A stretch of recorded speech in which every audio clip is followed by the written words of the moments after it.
بسم اللہ الرحمن الرحیم الحمدللہ وکفا وسلام علی عبادہ الذین اصطفیٰ اما بعد۔ ایک اہم مسئلے کی طرف توجہ دلانا مقصد ہے۔ بہت سے لوگوں نے سوال بھی کیا پرسنل کے اندر، اور مختلف ایسے واقعات سننے میں بھی آئے، تو سوچا کہ اس حوالے سے ایک ویڈیو بنا لی جائے اور مسئلے کو اچھے طریقے سے سمجھا دیا جائے۔ وہ مسئلہ یہ ہے کہ ایک شخص ہے جس کے اوپر حج فرض نہیں ہے، یعنی وہ صاحب استطاعت شرعاً نہیں ہے، شریعت کی نگاہ میں وہ صاحب استطاعت نہیں کہلاتا، لیکن وہ پھر بھی حج پہ چلا جاتا ہے،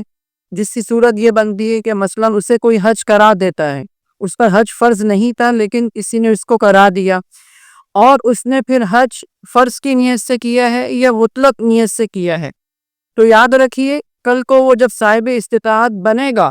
تو اس صورت کے اندر وہ فرضیت جو اس نے ادا کی تھی پہلے وہ ادا ہو چکی ہے۔ اب جب بھی وہ حج ادا کرے گا صاحب استطاعت ہونے کے بعد، تو وہ ایک نفلی حج جو ہے اس کا وہ کہلائے گا، یعنی فرضیت تو اس کی ادا ہوئی۔ بہت سے لوگوں کے ذہن میں یہ ہوتا ہے کہ بھائی اس پر استطاعت، وہ صاحب استطاعت ہی نہیں تھا، اس کے اوپر وہ حج فرض ہی نہیں تھا، اگرچہ کسی اور نے کرا دیا یا کہیں سے اس کے پاس رقم آ گئی، لیکن وہ صاحب استطاعت تھا ہی نہیں۔ اور اس کی صورت یہی بنتی ہے عموماً کہ کوئی اسے کرا دیتا ہے، اس کے پاس اتنی رقم نہیں ہوتی، یا اور کوئی سونا چاندی وغیرہ یا وہ چیزیں کہ جن کو جو ہے حج کی فرضیت کے اندر دیکھا جاتا ہے وہ چیزیں نہیں ہوتی ہیں۔ تو یاد رکھیے کہ جب اس نے حج کر لیا بالغ ہونے کے بعد، کسی بھی شخص نے حج فرض کی نیت سے کیا ہو یا مطلق نیت سے کیا ہو، تو وہ فرضیت اس کی ادا ہو جاتی ہے۔ ہاں، ایک صورت یہ ہے کہ اس نے نیت جو کی تھی وہ نفل کی اگر کی تھی، نفل کی تھی تو اس صورت کے اندر نفلی حج ہی ادا ہوگا، پھر فرضیت ادا نہیں ہوگی۔